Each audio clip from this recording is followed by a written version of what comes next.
बिस्मिल्लाह रहमान रहीम। अस्सलाम वालेकुम। हमारी सी रहा है जी जलमा न्यूज़ HD खबर शामिल कयूं था।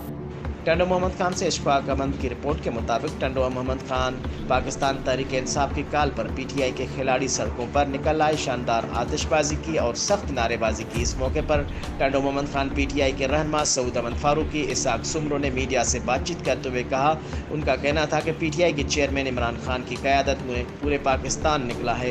इमरान खान ने जो फैसला किया है मुल्क की बेहतरी के लिए किया है। इस मुल्क के पाकिस्तान में रहने वाले अवाम ने उस फैसले पर खुश आइंद किया है, लब्बैक किए है। इमरान खान ने इक़्तिदार में से पहले कहा था, जब हमारी हुकूमत आएगी सारे चोर एक ही लाइन में खड़े होंगे। बहुत जल्द अवाम इमरान खान को दोबारा पाकिस्तान के अवाम पहले से बड़ी अक्सरियत से वज़ीर आज़म मुंतखब होंगे। PTI कारकुनान ने गो जरदारी गो के नारे भी लगाए।